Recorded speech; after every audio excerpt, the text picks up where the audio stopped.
Um, I mean, they just made plays, and it just looked like that quarterback. There's nothing he did that he made no mistakes. I mean, can you talk a little about going up against a kid like that who had a night like that? Yeah, I mean, he's a great player. We knew that coming in, and he made some perfect throws in some situations, and we struggled to get off the field a little bit defensively against him, and then we didn't capitalize on all of our offensive opportunities. So they're a good football team. They did a great job of rushing our passer and stopping the run on defense. They're not big, but they fly around, and I'm proud of our kids. Our kids battled, they fought, and we lost to a better football team tonight. Mike, they drove the ball over 80 yards like 5 different times. I mean, that's something that I'm sure that is not Avon football. Yeah, I mean, bottom line is both teams practice, both teams play. Again, I don't know that I wouldn't say it's Avon football. I had a bunch of kids went out there and they dumped their hearts and soul into this game, and they came up on the short end. And it hurts because they poured so much into the season. We've been at this thing since June. But I'm proud of all of them. And without question, this senior class has left a legacy and a mark that I'm going to be really proud of and talk about for a while to come.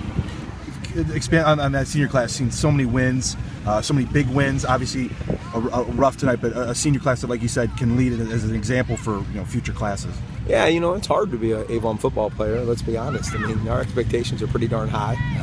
Everyone circles us on the calendar, and everybody wants to beat us. And those kids never back down from having a target on them. They never back down when they faced adversity after losing a tough one in week 4. And they battled tonight, and tonight wasn't our night. It was Perrysburg night. I wish them the best of luck. They got a good football team, and again, I'm proud of our kids.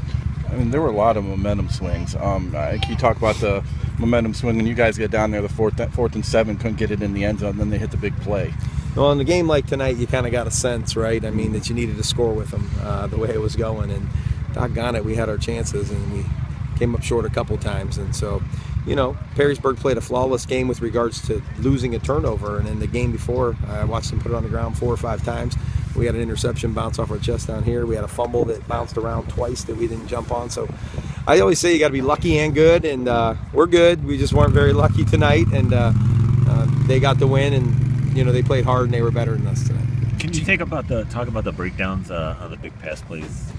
Yeah, I'll have to go back and watch the film. I'm not exactly sure what happened. You have to mix up coverages when you go against a kid like him, and we did that, and I'm sure a few of those times, I know for one for sure, we just had a blown coverage where our kids weren't on the same page. It happens on Sundays and happens on Fridays.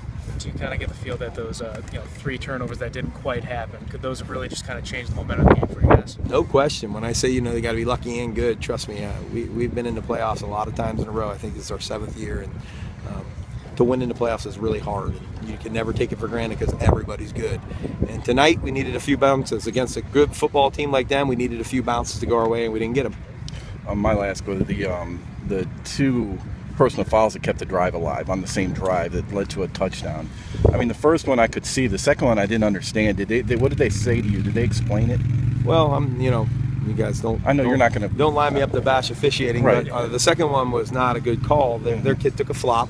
They did that on film, and they did it there, and they got away with it. And I think that's kind of I wouldn't teach that. I wouldn't have our kids do that. They'll see it on film. The officials know they missed that one. Kid got up, and our kid just touched him, and he flew backwards.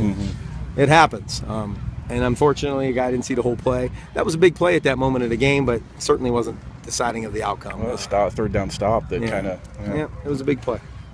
The other one was, I thought, a tip ball. We had a tip ball where they didn't call pass interference, but on ours, he said it was too late. I'm not sure. I'll have to see the film.